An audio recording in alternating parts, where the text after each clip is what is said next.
ਪਵਿੱਤਰ ਉਚਾਰਨ ਕਰੋ। ਆਖੋ ਸਤਨਾਮ ਸ੍ਰੀ ਵਾਹਿਗੁਰੂ ਸਾਹਿਬ ਜੀ। ਸ਼੍ਰੀ ਨਾਨਕ ਤਜ ਮੋਦੀ ਖਾਨਾ।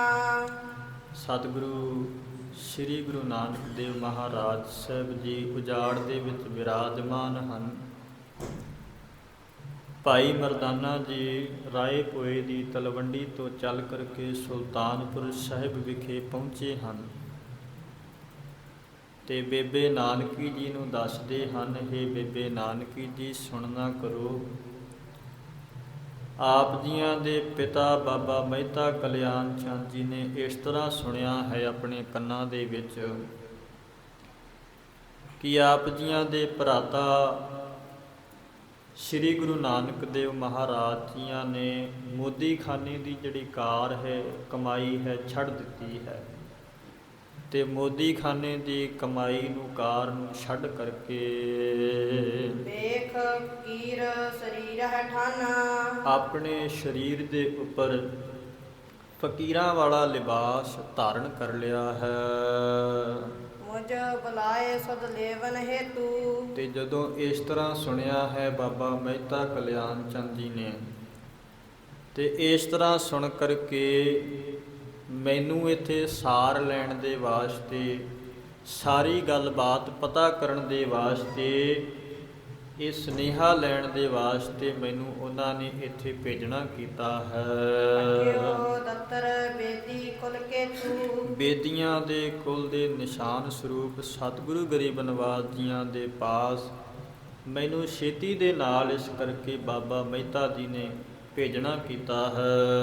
ਕਮਲ ਬਦਨ ਹੈ ਅਬ ਕਹਿ ਜਾਈ। ਤੇ ਪੁੱਛਣ ਲੱਗੇ ਹਨ ਕਿ ਭਾਵ ਸਤਿਗੁਰੂ ਗਰੀਬ ਨਵਾਜ ਸ੍ਰੀ ਗੁਰੂ ਨਾਨਕ ਦੇਵ ਜੀ ਜਿਹੜੇ ਕਮਲ ਮੁਖ ਵਾਲੇ ਹਨ, ਕਮਲ ਦੇ ਸਮਾਨ ਸੁੰਦਰ ਮੁਖੜੇ ਵਾਲੇ ਸਤਿਗੁਰੂ ਗਰੀਬ ਨਵਾਜ ਕਿੱਥੇ ਹਨ?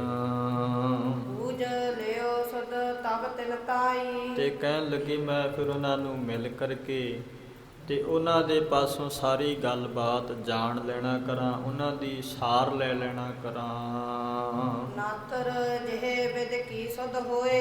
ਤੇ ਨਹੀਂ ਤਾਂ ਫਿਰ ਜਿਸ ਤਰ੍ਹਾਂ ਦੀ ਖਬਰਸਾਰ ਹੈ ਜੋ ਵੀ ਇੱਥੇ ਹੋਇਆ ਹੈ ਮੁਝ ਹੈ ਬਤਾਵੋ ਤੁਮ ਕਹਿ ਸੋਏ। ਭਾਈ ਮਰਦਾਨਾ ਜੀ ਬੇਬੇ ਨਾਨਕੀ ਜੀ ਨੂੰ ਕਹਿ ਰਹੇ ਹਨ, ਹੇ ਬੇਬੇ ਨਾਨਕੀ ਜੀ, ਜੋ ਇੱਥੇ ਵਾਰਤਾ ਵਾਪਰੀ ਹੈ, ਜੋ ਵੀ ਇੱਥੇ ਘਟਨਾ ਵਾਪਰੀ ਹੈ, ਜਿਵੇਂ ਵੀ ਹੋਇਆ ਹੈ, ਉਹ ਸਾਰੀ ਵਾਰਤਾ ਆਪ ਜੀ ਮੇਰੇ ਤਾਈਂ ਦੱਸਣਾ ਕਰੋ। ਸੁਣ ਕਰ ਸੋ ਤੁਮਰੇ ਪਿਤ ਮਾਤਾ।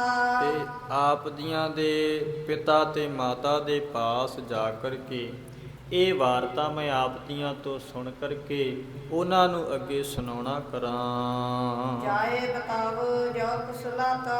ਜਿਵੇਂ ਫਿਰ ਕੁਸ਼ਲ ਮੰਗਲ ਹੋਵੇ, ਜਿਵੇਂ ਵਾਰਤਾ ਹੋਵੇ, ਜਿਵੇਂ ਘਟਨਾ ਵਾਪਰੀ ਹੈ, ਆਪ ਜੀਆਂ ਤੋਂ ਸੁਣ ਕਰਕੇ ਮੈਂ ਆਪ ਜੀਆਂ ਦੇ ਮਾਤਾ ਪਿਤਾ ਨੂੰ ਰਾਏ ਭੋਏ ਦੀ ਤਲਵੰਡੀ ਵਿਖੇ ਜਾ ਕਰਕੇ ਸੁਣਾਉਣਾ ਕਰਾਂ। ਅਪਰ ਨਾ ਜਾਣੋ ਆਵਨ ਹੇਤੂ। ਤੇ ਕਹਿਣ ਲੱਗੇ ਮੇਰੇ ਇੱਥੇ ਆਉਣ ਦਾ ਹੋਰ ਕੋਈ ਕਾਰਨ ਨਹੀਂ ਹੈ, ਇਹ ਆਪ ਜੀ ਜਾਣ ਲੈਣਾ ਕਰੋ। ਕਾਰਜ ਸੁਧ ਬੇਦੀ ਕੁਲ ਕੇ ਤੂ। ਇਹੀ ਮੇਰਾ ਇੱਥੇ ਆਉਣ ਦਾ ਕਾਰਨ ਹੈ ਕਿ ਆਪ ਜੀਆਂ ਦੇ ਭਰਾਤਾ ਸ੍ਰੀ ਗੁਰੂ ਨਾਨਕ ਦੇਵ ਜੀ ਦੀ ਸਾਰ ਲੈਣੀ ਹੈ ਤੇ ਇੱਥੇ ਜੋ ਵੀ ਘਟਨਾ ਵਾਪਰੀ ਹੈ, ਜਿਵੇਂ ਵੀ ਇੱਥੇ ਵਾਰਤਾ ਹੋਈ ਹੈ, ਬੇਬੇ ਸੁਲੱਖਣੀ ਜੀ ਇੱਥੋਂ ਆਪਣੇ ਪੇਕੇ ਪਰਿਵਾਰ ਗਏ ਹਨ, ਜੋ ਵੀ ਇੱਥੇ ਘਟਨਾ ਵਾਪਰੀ ਹੈ ਉਹ ਸਾਰੀ ਜਾ ਕਰਕੇ ਆਪ ਜੀਆਂ ਦੇ ਪਿਤਾ ਤੇ ਮਾਤਾ ਦੇ ਪਾਸ ਸੁਣਾਉਣੀ ਹੈ।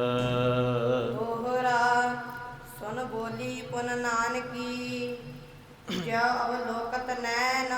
ਤੇ ਇਸ ਤਰ੍ਹਾਂ ਸੁਣ ਕਰਕੇ ਬੇਬੇ ਨਾਨਕੀ ਜੀ ਕਹਿਣ ਲੱਗੇ ਕਿ ਭਾਈ ਮਰਦਾਨਾ ਜੀ, ਜਿਵੇਂ ਆਪ ਜੀ ਇੱਥੇ ਆਪਣੇ ਇਰਦ ਗਿਰਦ ਜਿਵੇਂ ਦਾ ਮਾਹੌਲ ਦੇਖ ਰਹੇ ਹੋ, ਜਿਵੇਂ ਆਪ ਜੀ ਇੱਥੇ ਦੇਖ ਰਹਿਣਾ ਕਰੇ ਹੋ, ਆਪਣੇ ਨੇਤਰਾਂ ਦੇ ਨਾਲ ਦੇਖ ਰਹੇ ਹੋ, ਇਹੀ ਘਟਨਾ ਇੱਥੇ ਵਾਪਰੀ ਹੈ ਤੇ ਇਸੇ ਤਰ੍ਹਾਂ ਆਪ ਦੀ ਜਾਣ ਲੈਣਾ ਕਰੋ। ਉਹ ਸੁਧ ਜਨ ਹੋ ਇਹਾਂ ਕੀ ਕਹਿਨ ਬਨੈ ਕਿਉ ਬੈਨ। ਤੇ ਕਹਿੰਦੇ ਜਿਹੜਾ ਆਪ ਜੀ ਤੁਸੀਂ ਆਪਣੇ ਇਰਦ ਗਿਰਦ ਮਾਹੌਲ ਦੇਖ ਰਹੇ ਹੋ, ਇੱਥੋਂ ਵੇਖ ਕਰਕੇ ਆਪ ਜੀਆਂ ਨੂੰ ਪਤਾ ਲੱਗ ਹੀ ਜਾਵੇਗਾ, ਇਸ ਕਰਕੇ ਕਹਿਣ ਦੀ ਕੁਝ ਲੋੜ ਨਹੀਂ ਹੈ, ਆਪ ਜੀ ਸਾਰੀ ਵਾਰਤਾ ਤੋਂ ਜਾਣੂ ਹੋ। ਚੌਪਈ ਅਦਕ ਜੇ ਸੁਧ ਲੇਵਨ ਕੀ ਚਾਹੂ। ਤੇ ਕਹਿਣ ਲੱਗੇ ਹੈ ਭਾਈ ਮਰਦਾਨਾ ਜੀ, ਜੇ ਆਪ ਜੀਆਂ ਦੀ ਹੋਰ ਵੀ ਖਬਰਸਾਰ ਲੈਣ ਦੀ ਇੱਛਾ ਹੈ ਕਿ ਕੀ ਕਾਰਨ ਹੈ, ਕਿਸ ਵਾਸਤੇ, ਕਿਸ ਕਾਰਨ ਤੋਂ ਭਰਾਤਾ ਸ਼੍ਰੀ ਨਾਨਕ ਜੀ ਨੇ ਘਰ-ਬਾਰ ਛੱਡ ਦਿੱਤਾ ਹੈ, ਤਿਆਗੀ ਹੋ ਗਏ, ਜੰਗਲਾਂ ਦੇ ਵਿੱਚ ਉਜਾੜ ਦੇ ਵਿੱਚ ਜਾ ਕਰ ਕੇ ਬੈਠੇ ਹਨ, ਇਸ ਦਾ ਕੀ ਕਾਰਨ ਹੈ। ਜੇਕਰ ਆਪ ਜੀਆਂ ਨੂੰ ਇਹਨਾਂ ਸਾਰੇ ਪ੍ਰਸ਼ਨਾਂ ਦੇ ਉੱਤਰ ਚਾਹੀਦੇ ਹਨ, ਇਹਨਾਂ ਸਾਰਿਆਂ ਦੀ ਖਬਰਸਾਰ ਚਾਹੀਦੀ ਹੈ, ਤੇ ਆਪ ਜੀ ਫਿਰ ਭਾਈ ਜੀ ਦੇ ਪਾਸ ਜਾਣਾ ਕਰੋ। ਮਿਲੇ ਜਾਏ ਸਹੋਦਰ ਪਾਹੂ। ਕਹਿਣ ਲੱਗੇ ਸਹੋਦਰ ਭਰਾ ਦੇ ਪਾਸ ਜਾ ਕਰ ਕੇ, ਭਾਵ ਕਿ ਸ੍ਰੀ ਗੁਰੂ ਨਾਨਕ ਦੇਵ ਮਹਾਰਾਜ ਨੂੰ ਜਾ ਕਰ ਕੇ ਮਿਲਣਾ ਕਰੋ। ਬੁਝੋ ਕੁਸਲ ਤਹਾਂ ਤੁਮ ਜਾਈ। ਤੇ ਉੱਥੇ ਜਾ ਕਰ ਕੇ ਆਪ ਜੀ ਉਹਨਾਂ ਨੂੰ ਕੁਸ਼ਲ ਮੰਗਲ ਪੁੱਛਣਾ ਕਰੋ। ਭਲੀ ਭਾਂਤ ਸੋ ਦੇ ਸੁਨਾਈ। ਤੇ ਫਿਰ ਆਪ ਜੀਆਂ ਨੂੰ ਭਲੀ ਭਾਂਤ ਉਹ ਸਾਰੀ ਜੋ ਖਬਰਸਾਰ ਹੈ ਸੁਣਾ ਦੇਣਾ ਕਰਨ, ਜਾਂ ਉਹਨਾਂ ਦੇ ਇਹ ਲਿਬਾਸ ਧਾਰਨ ਕਰਨ ਦਾ, ਉਜਾੜ ਦੇ ਵਿੱਚ ਬੈਠਣ ਦਾ ਜੋ ਕਾਰਨ ਹੈ, ਉਹ ਸਾਰਾ ਆਪ ਜੀਆਂ ਨੂੰ ਦੱਸ ਦੇਣਾ ਕਰਨਗੇ। ਦਿਲ ਤੇ ਸੁਣ ਤਲਵੰਡੀ ਜਈਐ। ਤੇ ਫਿਰ ਉਹਨਾਂ ਤੋਂ ਉਹ ਕਾਰਨ ਸੁਣ ਕਰਕੇ, ਉਹ ਖਬਰ ਸੁਣ ਕਰਕੇ, ਸਾਰ ਲੈ ਕਰਕੇ ਤੇ ਆਪ ਜੀ ਤਲਵੰਡੀ ਨੂੰ ਜਾਣਾ ਕਰਿਓ। ਪੁਨ ਪਿਤ ਮਤ ਹੈ ਕੁਸ਼ਲ ਸੁਨਈਐ। ਤੇ ਫਿਰ ਤਲਵੰਡੀ ਜਾ ਕਰਕੇ ਮਾਤਾ ਪਿਤਾ ਨੂੰ ਕੁਸ਼ਲ ਮੰਗਲ ਸੁਣਾਉਣਾ ਕਰਿਓ। ਚਲਨ ਲਗਿਓ ਨਗਰ ਵਹਿਰ ਜਹ ਵੱਡ ਉਦਿਆਨਾ। ਤੇ ਇਸ ਤਰ੍ਹਾਂ ਸੁਣ ਕਰਕੇ ਭਾਈ ਮਰਦਾਨਾ ਜੀ ਨਗਰ ਤੋਂ ਬਾਹਰ ਚੱਲ ਪਏ ਹਨ, ਜਿਸ ਪਾਸੇ ਬਹੁਤ ਵੱਡਾ ਉਜਾੜ ਹੈ, ਜਿੱਥੇ ਸਤਿਗੁਰੂ ਗਰੀਬ ਨਵਾਜ ਸ੍ਰੀ ਗੁਰੂ ਨਾਨਕ ਦੇਵ ਜੀ ਬੈਠੇ ਹਨ। ਉਸ ਉਜਾੜ ਦੇ ਵੱਲ ਭਾਈ ਮਰਦਾਨਾ ਜੀ ਚੱਲੇ ਹਨ। ਤਹ ਬੈਠੇ ਹੈ ਦਇਆ ਨਿਧਾਨਾ। ਤੇ ਉੱਥੇ ਉਸ ਉਜਾੜ ਦੇ ਵਿੱਚ ਭਾਈ ਸਤਿਗੁਰੂ ਗਰੀਬ ਨਵਾਜ ਸ੍ਰੀ ਗੁਰੂ ਨਾਨਕ ਦੇਵ ਜੀ ਦਇਆ ਦੇ ਖਜ਼ਾਨੇ ਵਿਰਾਜਮਾਨ ਹਨ। ਚੱਲਨ ਲਗਿਓ ਜਬ ਹੀ ਮਰਦਾਨਾ। ਤੇ ਜਦੋਂ ਭਾਈ ਮਰਦਾਨਾ ਜੀ ਨਗਰ ਤੋਂ ਬਾਹਰ ਚਰਨ ਲੱਗੇ ਹਨ, ਉਜਾੜ ਵੱਲ ਚੱਲੇ ਹਨ, ਬਹੁਰ ਨਾਨਕੀ ਬਚਨ ਬਖਾਨਾ। ਫਿਰ ਬੇਬੇ ਨਾਨਕੀ ਜੀ ਨੇ ਭਾਈ ਮਰਦਾਨਾ ਜੀ ਨੂੰ ਬਚਨ ਕਹਿਣਾ ਕੀਤੇ ਹਨ। ਅਸਨ ਅਚਹੋ ਅਬ ਹੈ ਤਿਆਰੂ। ਕਹਿਣ ਲੱਗੇ ਹੈ ਭਾਈ ਮਰਦਾਨਾ ਜੀ, ਘਰ ਦੇ ਵਿੱਚ ਪ੍ਰਸ਼ਾਦਾ ਤਿਆਰ ਹੈ, ਆਪ ਜੀ ਪ੍ਰਸ਼ਾਦਾ ਛਕਣਾ ਕਰੋ, ਭੋਜਨ ਛਕਣਾ ਕਰੋ। ਇਹ ਤਬ ਕੀਨੋ ਖਾਨ ਆਹਾਰੂ। ਤੇ ਭਾਈ ਮਰਦਾਨਾ ਜੀ ਨੇ ਚੱਲਣ ਤੋਂ ਪਹਿਲਾਂ ਬੇਬੇ ਨਾਨਕੀ ਜੀ ਤੋਂ ਭੋਜਨ ਲੈ ਕਰਕੇ ਤੇ ਛਕਣਾ ਕੀਤਾ ਹੈ। ਤ੍ਰਿਪਤ ਹੋਏ ਪਨ ਪਾਏ ਰਜਾਈ। ਤੇ ਫੇਰ ਭੋਜਨ ਛਕ ਕਰਕੇ ਤ੍ਰਿਪਤ ਹੋ ਕਰਕੇ ਬੇਬੇ ਨਾਨਕੀ ਜੀ ਤੋਂ ਚੱਲਣ ਦੀ ਆਗਿਆ ਪਾ ਕਰਕੇ ਨਿਕਸਿਓ ਕਰਤੇ ਸ਼ੋਕ ਵਧਾਈ। ਤੇ ਭਾਈ ਮਰਦਾਨਾ ਜੀ ਆਪਣੇ ਹਿਰਦੇ ਵਿੱਚ ਬੜਾ ਸ਼ੋਕ ਵਧਾ ਕਰਕੇ, ਬੜੇ ਦੁਖੀ ਹੋ ਕਰਕੇ ਬੇਬੇ ਨਾਨਕੀ ਜੀ ਦੇ ਘਰ ਸੁਲਤਾਨਪੁਰ ਸਾਹਿਬ ਨਗਰ ਤੋਂ ਬਾਹਰ ਨੂੰ ਚੱਲੇ ਹਨ। ਜਿਹ ਦਿਸ ਸ੍ਰੀ ਗੁਰ ਬੈਸੇ ਸੁਨੇ। ਜਿਸ ਪਾਸੇ ਸਤਿਗੁਰੂ ਜੀ ਵਿਰਾਜਮਾਨ ਹਨ, ਸੁਣਿਆ ਹੈ ਕਿ ਜਿੱਥੇ ਸਤਿਗੁਰੂ ਜੀ ਬੈਠੇ ਹਨ, ਉਸ ਪਾਸੇ ਨੂੰ ਚੱਲੇ ਹਨ। ਕਿਉ ਗਵਨ ਤਹਿ ਦਿਸ ਮਨ ਗਨੇ। ਤੇ ਫਿਰ ਉਸ ਪਾਸੇ ਨੂੰ ਭਾਈ ਮਰਦਾਨਾ ਜੀ ਨੇ ਉਜਾੜ ਵੱਲ ਜਾਣਾ ਕੀਤਾ ਹੈ। ਦੋਹਰਾ ਨਿਸਚੈ ਭਏ ਫਕੀਰ ਸੋ ਬੈਸੇ। ਤੇ ਸਤਿਗੁਰੂ ਗਰੀਬ ਨਵਾਜ ਜੀ ਨਿਸ਼ਚੈ ਦੇ ਸਹਿਤ ਹੋ ਕਰਕੇ ਫਕੀਰਾਂ ਵਾਲਾ ਲਿਬਾਸ ਧਾਰਨ ਕਰਕੇ ਉਜਾੜ ਦੇ ਵਿੱਚ ਬੈਠੇ ਹਨ। ਜੇ ਉਦਿਆਨ ਦਰਬ ਬਹੁਤ ਕੀ ਕ੍ਰਿਤ। ਦਰਬ ਬਹੁਤ ਕੀ ਕ੍ਰਿਤ ਸੀਤ ਜੀ।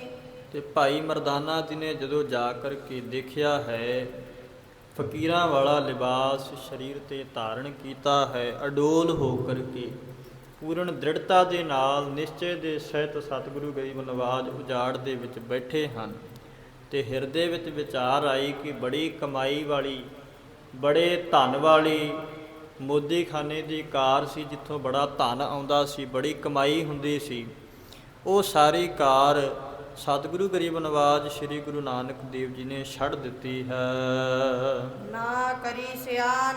ਤੇ ਹਿਰਦੇ ਵਿੱਚ ਇਹ ਵਿਚਾਰ ਆਈ ਕਿ ਇਹ ਕਮਾਈ ਨੂੰ ਛੱਡ ਕਰਕੇ, ਮੋਦੀਖਾਨਾ ਛੱਡ ਕਰਕੇ ਇਹਨਾਂ ਨੇ ਕੋਈ ਸਿਆਣਪ ਵਾਲਾ ਕੰਮ ਨਹੀਂ ਕੀਤਾ, ਕੋਈ ਸਿਆਣਪ ਵਾਲੀ ਗੱਲ ਨਹੀਂ ਕੀਤੀ, ਚੰਗੀ ਗੱਲ ਨਹੀਂ ਕੀਤੀ, ਭਾਵ ਕਿ ਚੰਗਾ ਨਹੀਂ ਕੀਤਾ ਹੈ।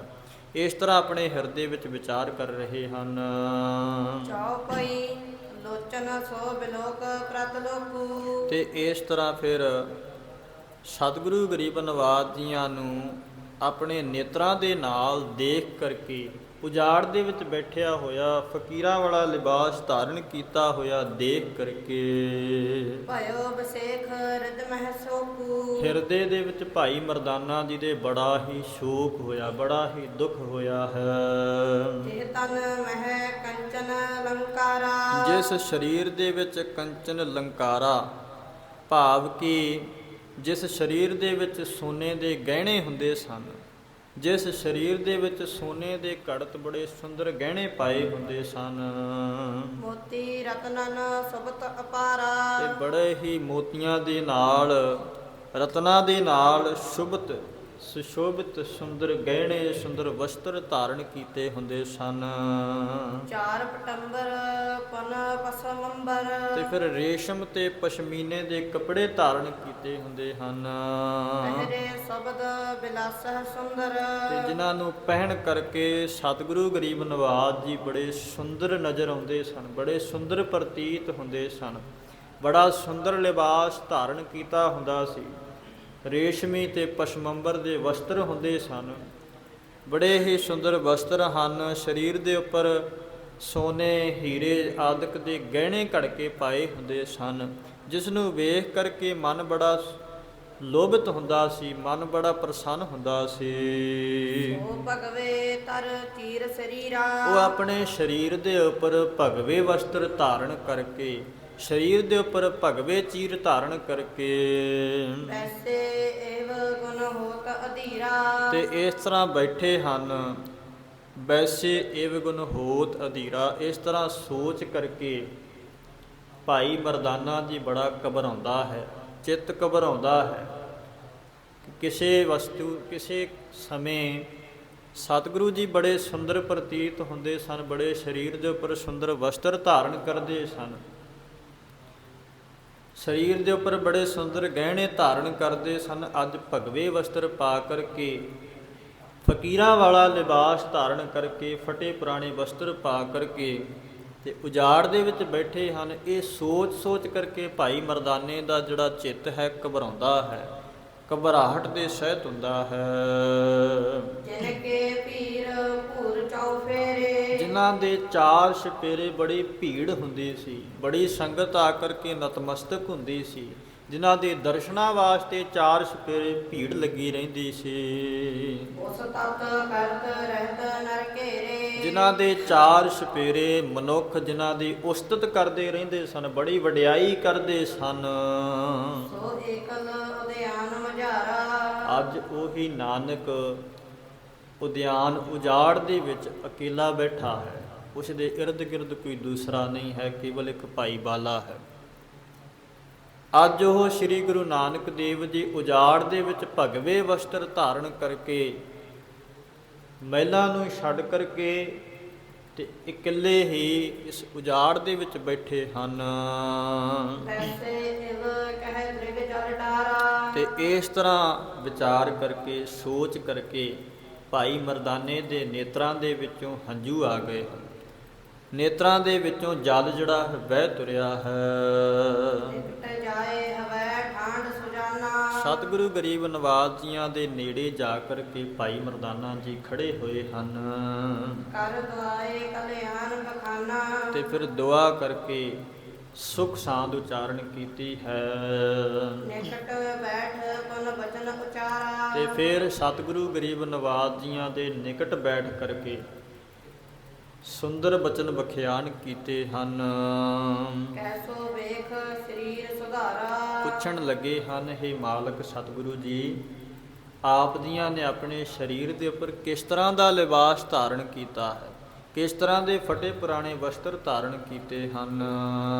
ਮੋਤੀ ਕ੍ਰਿਤ ਹੁਤ ਧਨ ਦਾਨੀ। ਜਿਹੜੀ ਮੋਦੀ ਖਾਨੇ ਦੀ ਧਨ ਦਾਨੀ, ਧਨ ਦੇਣ ਵਾਲੀ ਕ੍ਰਿਤ ਸੀ, ਕਮਾਈ ਸੀ, ਆਪ ਜੀਆਂ ਨੇ ਉਸ ਮੋਦੀਖਾਨੇ ਦੀ ਕਾਰ ਨੂੰ ਛੱਡ ਦਿੱਤਾ ਹੈ। ਕਿਉ ਤਜ ਬੈਠੇ ਭੋਗਨ ਖਾਨੀ। ਹੇ ਗੁਣਾਂ ਦੀ ਖਾਨ ਸਤਿਗੁਰੂ ਗਰੀਬ ਨਵਾਜ ਜੀ, ਆਪ ਜੀ ਉਸ ਧਨ ਦੇਣ ਵਾਲੀ ਮੋਦੀਖਾਨੇ ਦੀ ਕਾਰ ਨੂੰ ਕਿਉਂ ਛੱਡ ਬੈਠੇ ਹੋ? ਖਾਵਤ ਖਰਚਤ ਟੁੱਟ ਭੰਡਾਰਾ। ਆਪ ਜੀ ਉਥੋਂ ਖਾਂਦੇ ਸੀ, ਖਰਚਦੇ ਸੀ, ਦੂਸਰਿਆਂ ਨੂੰ ਧਨ ਵੰਡਦੇ ਸੀ, ਪਦਾਰਥ ਵੰਡਦੇ ਸੀ, ਕਦੇ ਕੋਈ ਟੋਟਾ ਨਹੀਂ ਹੋਇਆ। ਉਸ ਮੋਦੀਖਾਨੇ ਦੀ ਕਾਰ ਦੇ ਵਿੱਚੋਂ ਕਦੇ ਆਪ ਜੀਆਂ ਨੂੰ ਨੁਕਸਾਨ ਨਹੀਂ ਹੋਇਆ, ਕੋਈ ਟੋਟਾ ਨਹੀਂ ਹੋਇਆ। ਨਿਤ ਆਪ ਜੀ ਬੇਅੰਤ ਪਦਾਰਥ ਵੰਡਣਾ ਕਰਦੇ ਸੀ, ਦਾਨ ਦਿੰਦੇ ਸੀ, ਧਨ ਦਿੰਦੇ ਸੀ, ਪਦਾਰਥਾਂ ਦੀ ਕਮੀ ਨਹੀਂ ਹੁੰਦੀ ਸੀ। ਅਸਨ ਬਸਨ ਨਹਿ ਕਮੀ ਅਗਾਰਾ। ਤੇ ਫਿਰ ਘਰ ਦੇ ਵਿੱਚ ਵੀ ਕਿਸੇ ਪ੍ਰਕਾਰ ਦੀ ਭੋਜਨ ਦੀ, ਵਸਤਰਾਂ ਦੀ ਕੋਈ ਕਮੀ ਨਹੀਂ ਹੋਈ। ਭਲੀ ਗੁਜਰ ਥੀ ਤੁਮਰੀ ਤਿਹ ਤੇ ਆਪ ਜੀਆਂ ਦੀ ਉਸ ਮੋਦੀਖਾਨੇ ਦੀ ਕਾਰ ਤੋਂ ਚੰਗੀ ਗੁਜ਼ਾਰਾ ਹੋ ਰਹੀ ਸੀ, ਚੰਗੀ ਗੁਜ਼ਰ ਹੋ ਰਹੀ ਸੀ ਆਪ ਜੀਆਂ ਦੀ। ਆਪ ਜੀਆਂ ਨੇ ਕਿਸ ਵਾਸਤੇ ਉਸ ਮੋਦੀਖਾਨੇ ਦੀ ਕਾਰ ਨੂੰ ਛੱਡ ਦਿੱਤਾ ਹੈ? ਸਰਬ ਦਰਬ ਘਰ ਪਰਪੁਰ ਜਿਹਤੇ। ਜਿਸ ਮੋਦੀਖਾਨੇ ਦੀ ਕਾਰ ਕਰਕੇ ਆਪ ਜੀਆਂ ਦਾ ਸਾਰਾ ਘਰ ਧਨ ਦੇ ਨਾਲ, ਪਦਾਰਥਾਂ ਦੇ ਨਾਲ ਭਰਿਆ ਹੋਇਆ ਸੀ। ਕਹਿ ਟੋਟਾ ਆਇਓ ਤਿਹ ਮਾਹੀ। ਜਾਂ ਫਿਰ ਉਸ ਦੇ ਵਿੱਚ ਆਪ ਜੀਆਂ ਨੂੰ ਕਿਸੇ ਪ੍ਰਕਾਰ ਦਾ ਕੋਈ ਟੋਟਾ ਆਇਆ, ਕੋਈ ਨੁਕਸਾਨ ਹੋਇਆ ਹੈ। ਤਿਤੋਂ ਨਰੇਸ਼ ਦਈ ਪੁਨ ਨਾਹੀ। ਤੇ ਜਾਂ ਫਿਰ ਆਪ ਜੀਆਂ ਨੂੰ ਨਰੇਸ਼ ਨੇ, ਰਾਜਾ ਰਾਏ ਬੁਲਾਰ, ਰਾਜਾ ਨਵਾਬ ਦੌਲਤ ਖਾਨ ਨੇ ਆਪ ਜੀਆਂ ਨੂੰ ਕੋਈ ਧਨ ਨਹੀਂ ਦਿੱਤਾ, ਜਾਂ ਕਾਰ ਆਪ ਜੀਆਂ ਦੇ ਪਾਸੋਂ ਖੋਹ ਲਈ, ਜਾਂ ਕਿਸੇ ਪ੍ਰਕਾਰ ਕੋਈ ਵੀ ਵਾਰਤਾ ਹੋਈ, ਕੋਈ ਗੱਲ ਹੋਈ ਹੈ। ਕਿਹ ਕਾਰਨ ਤੇ ਸੋ ਕ੍ਰਿਤ ਸੋਰੀ। ਆਪ ਜੀਆਂ ਨੇ ਕਿਸ ਕਾਰਨ ਤੋਂ ਉਹ ਮੋਦੀਖਾਨੇ ਦੀ ਕਾਰ ਛੱਡੀ ਹੈ?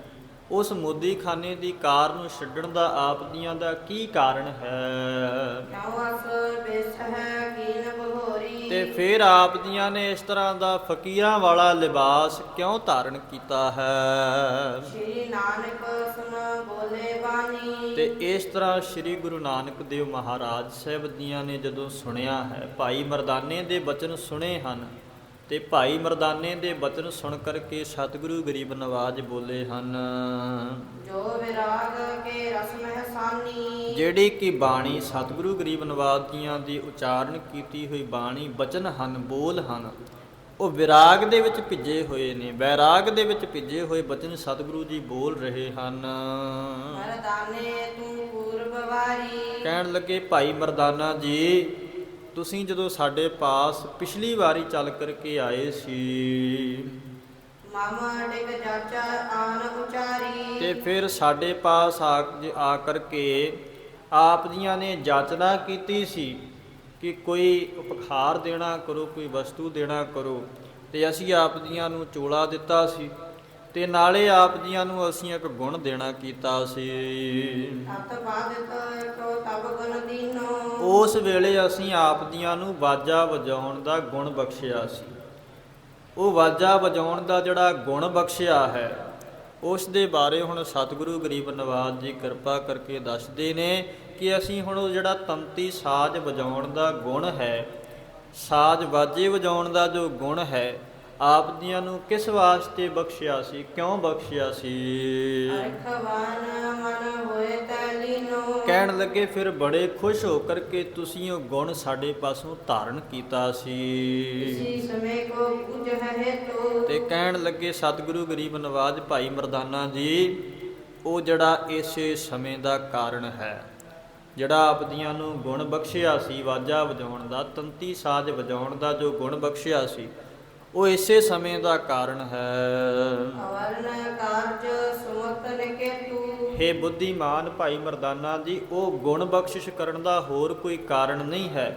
ਉਸ ਦਾ ਕਾਰਨ ਇਹੋ ਹੀ ਸੀ ਕਿ ਇਹ ਅਸੀਂ ਇਹ ਜਿਹੜਾ ਲਿਬਾਸ ਹੈ ਫਕੀਰਾਂ ਵਾਲਾ ਧਾਰਨ ਕਰੀਏ, ਆਪ ਜੀ ਸਾਡੇ ਸੰਗੀ ਬਣੋ, ਤੇ ਸੰਗੀ ਬਣ ਕਰਕੇ ਅਕਾਲ ਪੁਰਖ ਪਰਮੇਸ਼ਰ ਦੀ ਉਸਤਤ ਕਰਨਾ ਕਰੋ। ਜਿਸ ਬਾਸਰ ਮਮ ਸੰਗ ਰਹੀਜੈ। ਤੇ ਕਹਿਣ ਲੱਗੇ, ਭਾਈ ਮਰਦਾਨਾ ਜੀ, ਹੁਣ ਅੱਜ ਤੋਂ ਨਿਸਬਾਸਰ ਮਮ ਸੰਗ ਰਹੀਜੈ, ਆਪ ਜੀ ਦਿਨ ਰਾਤ ਸਾਡੇ ਨਾਲ ਰਹਿਣਾ ਕਰੋ। ਆਨ ਜਾਣ ਕੋ ਨਾਮ ਨਾ ਲੀਜੈ। ਤੇ ਕਿਤੇ ਵੀ ਆਉਣ ਦਾ, ਕਿਤੇ ਵੀ ਜਾਣ ਦਾ ਸਾਡੇ ਪਾਸ ਨਾਮ ਨਾ ਲੈਣਾ ਕਰੋ। ਭਾਵ ਕਿ ਆਉਣ ਜਾਣ ਦਾ ਸਾਡੇ ਪਾਸ ਨਾਮ ਨਾ ਲੈਣਾ ਕਰੋ, ਨਿਤਾ ਪ੍ਰਤੀ ਦਿਨ ਰਾਤ ਸਾਡੇ ਨਾਲ ਸਾਡੇ ਕੋਲ ਰਹਿਣਾ ਕਰੋ। ਜਨਮ ਸੁਧਾਰ ਲਿਹੋ ਤੁਮ ਆਪਣਾ। ਤੇ ਇਸ ਤਰ੍ਹਾਂ ਭਾਈ ਮਰਦਾਨਾ ਜੀ ਤੁਸੀਂ ਸਾਡੇ ਨਾਲ ਰਹਿ ਕਰਕੇ ਪਰਮੇਸ਼ਰ ਦੀ ਕੀਰਤ ਗਾਇਨ ਕਰਕੇ ਤੇ ਆਪਣਾ ਜਨਮ ਸੁਧਾਰ ਲਵੋਗੇ। ਜਗਤ ਅਸਤ ਲਖੋ ਜਿਵ ਸੁਪਨਾ। ਤੇ ਜਿਹੜਾ ਸੰਸਾਰ ਹੈ ਇਸ ਨੂੰ ਤੁਸੀਂ ਸੰਸਾਰ ਨੂੰ ਸੁਪਨੇ ਦੇ ਵਾਂਗ ਝੂਠਾ ਜਾਣ ਲੈਣਾ ਕਰੋ ਕਿ ਸੰਸਾਰ ਸੁਪਨੇ ਦੇ ਵਾਂਗ ਸੁਪਨੇਵਤ ਝੂਠਾ ਹੈ। ਜਿਵੇਂ ਰਾਤ ਨੂੰ ਜੀਵ ਸੌਂਦਾ ਹੈ, ਸੁਪਨਾ ਆਉਂਦਾ ਹੈ, ਸਵੇਰੇ ਜਦੋਂ ਉੱਠਦਾ ਹੈ ਸੁਪਨਾ ਨਾਸ਼ ਹੋ ਜਾਂਦਾ ਹੈ। ਉਸੇ ਪ੍ਰਕਾਰ ਇਹ ਜਿਹੜਾ ਸੰਸਾਰ ਹੈ ਇਹ ਸੁਪਨੇ ਦੇ ਵਤ ਹੈ, ਇਹ ਸੁਪਨੇ ਦੇ ਵਾਂਗ ਝੂਠਾ ਹੈ, ਜਾਣ ਲੈਣਾ ਕਰੋ। ਸੋ ਹੈ ਮਦ ਗੁੜਕਾ ਜੋਲੋ। ਜਿੰਨਾ ਚਿਰ ਇਹ ਜੀਵ ਨੀਂਦ ਵਿੱਚ ਸੌਂਦਾ ਹੈ, ਜਿੰਨਾ ਚਿਰ ਨੀਂਦ ਦੇ ਵਸ ਹੁੰਦਾ ਹੈ, ਅਗਿਆਨਤਾ ਰੂਪੀ ਨੀਂਦ ਦੇ ਵਸ ਹੈ, ਸੁਪਨਾ ਸਤ ਭਾਸ ਹੈ ਤਉ ਲੋ। ਉਸ ਉਹਨਾਂ ਸਮਾਂ ਜਿਵੇਂ ਜੀਵ ਜਦੋਂ ਨੀਂਦ ਵਿੱਚ ਹੁੰਦਾ ਹੈ ਤੇ ਉਸ ਨੂੰ ਜਿਹੜਾ ਸੁਪਨਾ ਹੈ ਸੱਚ ਲੱਗਦਾ ਹੈ ਕਿ ਸੱਚ ਮੇਰੇ ਨਾਲ ਹੋ ਰਿਹਾ ਹੈ, ਪਰ ਜਦੋਂ ਉੱਠਦਾ ਹੈ ਤੇ ਪਤਾ ਲੱਗਦਾ ਹੈ ਕਿ ਜਿਹੜਾ ਰਾਤ ਮੇਰੇ ਨਾਲ ਘਟਨਾ ਵਾਪਰੀ ਹੈ ਜਾਂ ਵਾਪਰਿਆ ਹੈ ਇਹ ਮੇਰਾ ਇੱਕ ਸੁਪਨਾ ਸੀ।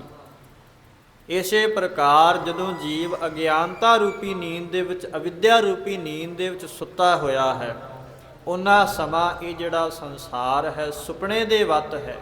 ਇਹ ਜਿਹੜਾ ਸੁਪਨੇ ਵਤ ਸੰਸਾਰ ਹੈ ਇਹ ਸੱਚਾ ਭਾਸਦਾ ਹੈ, ਇਹੀ ਸਤ ਪ੍ਰਤੀਤ ਹੁੰਦਾ ਹੈ ਕਿ ਜਿਹੜਾ ਸੰਸਾਰ ਹੈ ਇਹ ਸੱਚਾ ਹੈ, ਇਹ ਸੱਚਾ ਸਤ ਹੈ, ਇਸ ਤੋਂ ਇਲਾਵਾ ਹੋਰ ਕੁਝ ਸੱਚ ਨਹੀਂ ਹੈ। ਜਿੰਨਾ ਚਿਰ ਅਵਿਦਿਆ ਰੂਪੀ ਨੀਂਦ ਹੈ ਇਹ ਜਿਹੜਾ ਸੁਪਨਾ ਹੈ ਜਗਤ ਸੰਸਾਰ ਰੂਪੀ ਸੁਪਨਾ ਹੈ ਸੱਚਾ ਪ੍ਰਤੀਤ ਹੁੰਦਾ ਹੈ। ਦੋਹਰਾ ਜਬ ਜਗ ਹੈ ਤਬ ਸੂਝਹੀ ਸੁਪਨ ਪਦਾਰਥ ਪੂਰ। ਇਹ ਸਤਿਗੁਰੂ ਗਰੀਬ ਨਵਾਜ ਕਿਰਪਾ ਕਰਦੇ ਨੇ ਭਾਈ ਮਰਦਾਨਾ ਦੀ, ਜਦੋਂ ਇਹ ਜੀਵ ਨੀਂਦ ਵਿੱਚ ਉੱਠਦਾ ਹੈ ਤੇ ਪਤਾ ਲੱਗਦਾ ਹੈ ਕਿ ਜਿਹੜਾ ਰਾਤ ਵੇਖਿਆ ਉਹ ਤੇ ਸੁਪਨਾ ਸੀ। ਇਸੇ ਪ੍ਰਕਾਰ ਜਦੋਂ ਅਵਿਦਿਆ ਰੂਪੀ ਨੀਂਦ ਉੱਠਦੀ ਹੈ, ਖੁੱਲ੍ਹਦੀ ਹੈ, ਇਸ ਜੀਵ ਨੂੰ ਗਿਆਨ ਹੁੰਦਾ ਹੈ, ਗਿਆਨ ਰੂਪੀ ਜਾਗ ਖੁੱਲ੍ਹਦੀ ਹੈ, ਅੰਤਸ਼ਕਰਣ ਦੇ ਵਿੱਚ ਗਿਆਨ ਹੁੰਦਾ ਹੈ, ਗਿਆਨ ਪ੍ਰਗਟ ਹੁੰਦਾ ਹੈ ਤੇ ਉਸ ਗਿਆਨ ਦੇ ਨਾਲ ਫਿਰ ਪਤਾ ਲੱਗਦਾ ਹੈ ਕਿ ਜਿਹੜਾ ਇਹ ਸੁਪਨਾ ਸੰਸਾਰ ਹੈ ਇਹ ਸੁਪਨੇ ਦੇ ਵਾਂਗ ਝੂਠਾ ਸੀ, ਸੱਚ ਤੇ ਕੁਝ ਹੋਰ ਹੈ। ਅਕਾਲ ਪੁਰਖ ਪਰਮੇਸ਼ਰ ਸੱਚਾ ਹੈ, ਅਕਾਲ ਪੁਰਖ ਦੇ ਨਾਲ ਜਿਹੜਾ ਮਿਲਾਪ ਸਾਡਾ ਹੋਣਾ ਸੀ ਉਹ ਸੱਚਾ ਹੈ, ਜਿਸ ਨੂੰ ਸਤਿਗੁਰੂ ਜੀ ਕਿਰਪਾ ਕਰਕੇ ਫਰਮਾਨ ਕਰਦੇ ਨੇ, ਭਈ ਪ੍ਰਾਪਤ ਮਾਨੁਖ ਦੇਹੁਰੀਆ ਗੋਬਿੰਦ ਮਿਲਣ ਕੀ ਇਹ ਤੇਰੀ ਬਰੀਆ। ਅਵਰ ਕਾਜ ਤੇਰਾ ਕਿਤੈ ਨ ਕਾਮ ਮਿਲ ਸਾਧ ਸੰਗਤ ਭਜ ਕੇਵਲ ਨਾਮ। ਜਿਸ ਨੂੰ ਸਤਿਗੁਰੂ ਗਰੀਬ ਨਵਾਜ ਵਾਰ-ਵਾਰ ਬਾਣੀ ਦੇ ਅੰਦਰ ਪੁਕਾਰ ਕੇ ਆਖਦੇ ਹਨ, ਕਈ ਜਨਮ ਪਏ ਕੀਟ ਪਤੰਗਾ। ਕਈ ਜਨਮ ਜਿਹੜੇ ਹਨ ਇਹ ਕੀਟ ਪਤੰਗੇ ਹੋ ਕਰਕੇ ਬਤੀਤ ਹੋ ਗਏ। ਕਈ ਜਨਮ ਗੱਜ ਹਾਥੀ ਬਣ ਕੇ, ਮੀਨ ਮੱਛੀਆਂ ਬਣ ਕੇ, ਹਿਰਨ ਬਣ ਕੇ ਬਤੀਤ ਹੋ ਗਏ। ਟੇਡੀਆਂ ਜੂਨਾਂ ਦੇ ਵਿੱਚ ਕਈ ਜਨਮ ਜਿਹੜੇ ਹਨ ਬਤੀਤ ਹੋ ਗਏ। ਤੇ ਸਤਿਗੁਰੂ ਜੀ ਕਹਿੰਦੇ ਨੇ ਕਿ ਇਹ ਜਿਹੜਾ ਸਮਾਂ ਹੈ ਪਰਮੇਸ਼ਰ ਦੇ ਨਾਲ ਮਿਲਾਪ ਦਾ ਸਮਾਂ ਹੈ। ਸਿਮਰਤ ਕਹਾ ਨਹੀਂ, ਉਸ ਅਕਾਲ ਪੁਰਖ ਨੂੰ ਚੇਤੇ ਕਿਉਂ ਨਹੀਂ ਕਰਦਾ, ਪਰਮੇਸ਼ਰ ਨੂੰ ਸਿਮਰਦਾ ਕਿਉਂ ਨਹੀਂ ਹੈ, ਇਹ ਤੇਰੇ ਪਰਮੇਸ਼ਰ ਦੇ ਨਾਲ ਮਿਲਾਪ ਦਾ ਸਮਾਂ ਹੈ। ਇਸੇ ਤਰ੍ਹਾਂ ਸਤਿਗੁਰੂ ਜੀ ਸਮਝਾਉਂਦੇ ਹਨ ਭਾਈ ਮਰਦਾਨਾ ਜੀ, ਜਦੋਂ ਜੀਵ ਨੂੰ ਗਿਆਨ ਹੁੰਦਾ ਹੈ ਤੇ ਉਦੋਂ ਪਤਾ ਲੱਗਦਾ ਹੈ ਕਿ ਜਿਹੜਾ ਸੰਸਾਰ ਹੈ ਇਹ ਸੰਸਾਰ ਸੁਪਨੇ ਦੇ ਵਤ ਝੂਠਾ ਹੈ। ਜਗਤ ਪਦਾਰਥ ਤਸ ਰਖੋ ਗਿਆਨ ਭਏ ਤੇ ਦੂਰ। ਸਤਿਗੁਰੂ ਜੀ ਕਿਰਪਾ ਕਰਦੇ ਨੇ, ਉਸੇ ਪ੍ਰਕਾਰ ਜਗਤ ਦੇ ਜਿਹੜੇ ਸੰਸਾਰ ਦੇ ਪਦਾਰਥ ਨੇ ਸੁਪਨੇ ਦੇ ਵਾਂਗ ਜਾਣਨਾ ਕਰੋ। ਜਿਵੇਂ ਸੁਪਨੇ ਦੇ ਵਿੱਚ ਜੀਵ ਬੜੇ ਮਹਿਲ ਉਸਾਰਦਾ ਹੈ, ਬੜੇ ਪਦਾਰਥ ਛਕਦਾ ਹੈ, ਭੋਜਨ ਛਕਦਾ ਹੈ, ਬੜੇ ਆਪਣੇ ਹਿਰਦੇ ਵਿੱਚ ਫੁਰਨੇ ਬਣਾਉਂਦਾ ਹੈ, ਬੜਿਆਂ ਥਾਵਾਂ ਤੇ ਵਿਚਰਦਾ ਹੈ, ਪਰ ਜਦੋਂ ਸਵੇਰੇ ਉੱਠਦਾ ਹੈ ਤੇ ਪਤਾ ਲੱਗਦਾ ਹੈ ਪੱਲੇ ਕੁਝ ਵੀ ਨਹੀਂ। ਉਸੇ ਪ੍ਰਕਾਰ ਜਿਹੜੇ ਸੰਸਾਰ ਦੇ ਜਿੰਨੇ ਵੀ ਪਦਾਰਥ ਹਨ ਇਹ ਸੁਪਨੇ ਦੇ ਵਾਂਗ ਝੂਠੇ ਹਨ, ਜਾਣ ਲੈਣਾ ਕਰੋ, ਜਿਹੜੇ ਕਿ ਗਿਆਨ ਹੋਣ ਤੇ ਨਾਸ਼ ਹੋ ਜਾਂਦੇ ਹਨ।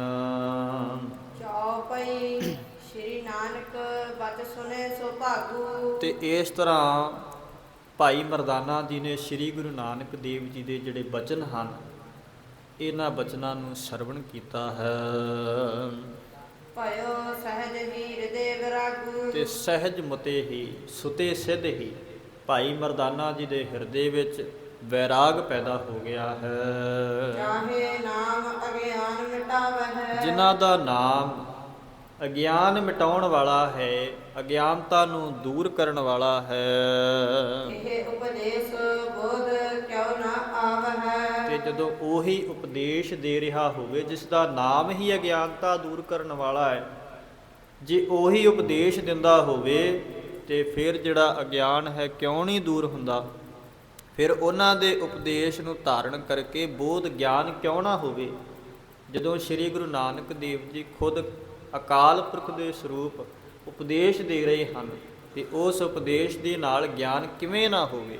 ਭਾਈ ਮਰਦਾਨਾ ਜੀ ਨੂੰ ਗਿਆਨ ਪ੍ਰਗਟ ਹੋ ਗਿਆ ਹੈ। ਭਾਈ ਮਰਦਾਨਾ ਜੀ ਦੇ ਹਿਰਦੇ ਵਿੱਚ ਵੈਰਾਗ ਪੈਦਾ ਹੋ ਗਿਆ ਹੈ। ਬਿਗਸ ਬਦਨ ਤੇ ਬਚਨ ਪ੍ਰਕਾਸ਼ਾ ਆਪਣੇ ਹਿਰਦੇ ਤੋਂ ਮੁਸਕਰਾ ਕਰਕੇ, ਚਿੱਤ ਵਿੱਚ ਖੁਸ਼ ਹੋ ਕਰਕੇ, ਚਿਹਰੇ ਤੋਂ ਮੁਸਕਰਾ ਕਰਕੇ ਤੇ ਸਤਿਗੁਰੂ ਗਰੀਬ ਨਵਾਜ ਜੀਆਂ ਨੂੰ ਬਚਨ ਕਹਿਣ ਲੱਗੇ ਹਨ ਇੱਛਾ ਗਵਨ ਕਰਨ ਕਹਿ ਆਸਾ ਤੇ ਕਹਿਣ ਲੱਗੇ, ਮਹਾਰਾਜ ਜਾਣ ਦੀ ਕਿਹਦੀ ਇੱਛਾ ਹੈ? ਜਾਣ ਦਾ ਕਿਸ ਦਾ ਚਿੱਤ ਕਰਦਾ ਹੈ? ਮੇਰਾ ਤੇ ਆਪ ਦੀਆਂ ਦੇ ਪਾਸੋਂ ਜਾਣ ਦਾ ਚਿੱਤ ਨਹੀਂ ਕਰਦਾ, ਇੱਛਾ ਨਹੀਂ ਹੈ। ਤੁਮ ਕਾਰਜ ਜੋ ਮਮ ਆਧੀਨਾ ਤੇ ਕਹਿਣ ਲੱਗੇ, ਸਤਿਗੁਰੂ ਜੀ ਜਿਹੜਾ ਵੀ ਆਪ ਜੀ ਦਾ ਮੇਰੇ ਤਾਈਂ ਕਾਰਜ ਹੈ, ਕੋਈ ਕੰਮ ਹੈ, ਮੈਂ ਸੁਭਾਗਾ ਹਾਂ ਕਿ ਖੁਦ ਅਕਾਲ ਪੁਰਖ ਪਰਮੇਸ਼ਰ ਦੇ ਸਰੂਪ ਨੂੰ ਇਸ ਨਿਮਾਣੇ ਦੇ ਪ੍ਰਤੀ ਕੋਈ ਕਾਰਜ ਹੈ, ਕੋਈ ਕੰਮ ਹੈ। ਸਤਿਗੁਰੂ ਗਰੀਬ ਨਵਾਜ ਜਿਹੜਾ ਵੀ ਆਪ ਜੀਆਂ ਨੂੰ ਮੇਰੇ ਪ੍ਰਤੀ ਕੋਈ ਕਾਰਜ ਹੈ ਦੱਸਣਾ ਕਰੋ। ਕਰੋ ਕਿਉ ਨਾ ਮੈਂ ਹੋਏ ਛਲਹੀਨਾ ਤੇ ਕਹਿਣ ਲੱਗੇ, ਜਿਹੜਾ ਵੀ ਆਪ ਜੀਆਂ ਨੂੰ ਮੇਰੇ ਪ੍ਰਤੀ ਕਾਰਜ ਹੈ, ਮੈਂ ਛਲ ਤੋਂ ਹੀਣ ਹੋ ਕਰਕੇ, ਭਾਵ ਕਿ ਮੈਂ ਇਮਾਨਦਾਰ ਹੋ ਕਰਕੇ ਉਹ ਕਾਰਜ ਕਿਉਂ ਨਾ ਕਰਨਾ ਕਰਾਂ? ਸਤਿਗੁਰੂ ਜੀ ਜ਼ਰੂਰ ਕਰਾਂਗਾ। ਮਰੇ ਦਰਸ ਕਰਖ ਮਨ ਲੀਆ ਤੇ ਸਤਿਗੁਰੂ ਗਰੀਬ ਨਵਾਜ ਨੂੰ ਕਹਿੰਦਾ ਹੈ, ਸਤਿਗੁਰੂ ਜੀ ਆਪ ਦੀਆਂ ਨੇ ਦਰਸ਼ਨਾਂ ਨੇ ਮੇਰੇ ਮਨ ਨੂੰ ਖਿੱਚ ਲਿਆ ਹੈ ਏਕ ਆਸ ਨਾਸੀ ਅਬ ਬੀਆ ਤੇ ਕੇਵਲ ਹੁਣ ਇੱਕੋ ਆਸ ਰਹਿ ਗਈ ਹੈ ਕਿ ਆਪ ਜੀਆਂ ਦਾ ਸਾਥ ਚਾਹੀਦਾ ਹੈ। ਨਾਸੀ ਆਬ ਬੀਆ, ਹੋਰ ਜਿੰਨੀਆਂ ਵੀ ਆਸਾਵਾਂ ਹਨ ਉਹ ਸਾਰੀਆਂ ਨਾਸ਼ ਹੋ ਗਈਆਂ ਹਨ, ਸਾਰੀਆਂ ਇੱਛਾਵਾਂ ਖਤਮ ਹੋ ਗਈਆਂ ਹਨ, ਕੇਵਲ ਇੱਕ ਆਪ ਜੀਆਂ ਦੇ ਸਾਥ ਦੀ ਇੱਛਾ ਬਾਕੀ ਰਹਿ ਗਈ ਹੈ। ਜਗਤ ਵਿਕਾਰਨ ਤੇ ਵੀ ਸ਼ਾਂਤੀ ਤੇ ਹੁਣ ਜਗਤ ਦੇ ਸੰਸਾਰ ਦੇ ਵਿਕਾਰਾਂ ਵੱਲੋਂ ਸਾਨੂੰ ਸ਼ਾਂਤੀ ਆ ਗਈ ਹੈ ਔਰ ਆਨੰਦ ਉਪਜਾ ਬਹੁ ਭਾਤੀ, ਹਿਰਦੇ ਵਿੱਚ ਬਹੁਤ, ਸਾਡੇ ਹਿਰਦੇ ਵਿੱਚ ਆਨੰਦ ਪ੍ਰਗਟ ਹੋ ਗਿਆ ਹੈ। ਇਸ ਤਰ੍ਹਾਂ ਭਾਈ ਮਰਦਾਨਾ ਜੀ ਸਤਿਗੁਰੂ ਗਰੀਬ ਨਵਾਜ ਜੀਆਂ ਦੇ ਨਾਲ ਵਾਰਤਾਲਾਪ ਕਰ ਰਹੇ ਹਨ। ਹੁਣ ਜਿਵੇਂ ਸਤਿਗੁਰੂ ਗਰੀਬ ਨਵਾਜ ਅੱਗੇ ਕੌਤਕ ਕਰਦੇ ਹਨ, ਭਾਈ ਮਰਦਾਨਾ ਜੀ ਨੂੰ ਨਾਲ ਲੈ ਕਰਕੇ ਜਿਵੇਂ ਸਤਿਗੁਰੂ ਜੀ ਸੰਸਾਰ ਨੂੰ ਉਧਾਰਨ ਵਾਸਤੇ ਉਦਾਸੀਆਂ ਕਰਦੇ ਹਨ, ਸ਼ਬਦ ਕੀਰਤਨ ਗਾਇਨ ਕਰਦੇ ਹਨ, ਭਾਈ ਮਰਦਾਨਾ ਜੀ ਜਿਵੇਂ ਸਤਿਗੁਰੂ ਜੀ ਦੇ ਨਾਲ ਰਹਿਣਾ ਕਰਦੇ ਹਨ, ਜਿਵੇਂ ਅੱਗੇ ਵਾਰਤਾ ਆਉਂਦੀ ਹੈ ਆਉਣ ਵਾਲੇ ਪ੍ਰਸੰਗਾਂ ਦੇ ਵਿੱਚ ਸਰਵਣ ਕਰਾਂਗੇ। ਸਤਿਗੁਰੂ ਗਰੀਬ ਨਵਾਜ ਕਿਰਪਾ ਕਰਨ। ਵਿਚਾਰ ਕਰਦਿਆਂ ਤੋਂ ਹੋਈਆਂ ਬੇਅੰਤ ਪ੍ਰਕਾਰ ਦੀਆਂ ਭੁੱਲਾਂ ਚੁੱਕਾਂ ਦੀ ਖਿਮਾ ਅਗਾਹਾਂ ਤੋਂ ਸਤਿਗੁਰੂ ਜੀ ਸਮਤ ਬਖਸ਼ਣ ਜੀ। ਜਗਤ ਵਿਕਾਰਨ ਤੇ ਵੀ ਸ਼ਾਂਤੀ ਔਰ ਆਨੰਦ ਉਪਜਾ ਬਹੁ ਭਾਂਤੀ ਆਏ ਪ੍ਰਭ ਸਰਣਾਗਤੀ ਕਿਰਪਾ ਨਿਧ ਦਇਆਲ, ਏਕ ਅੱਖਰ ਹਰ ਮਨ ਬਸਤ ਨਾਨਕ ਹੋਤ ਨਿਹਾਲ। ਵਾਹਿਗੁਰੂ ਜੀ ਕਾ ਖਾਲਸਾ, ਵਾਹਿਗੁਰੂ ਜੀ ਕੀ ਫਤਿਹ।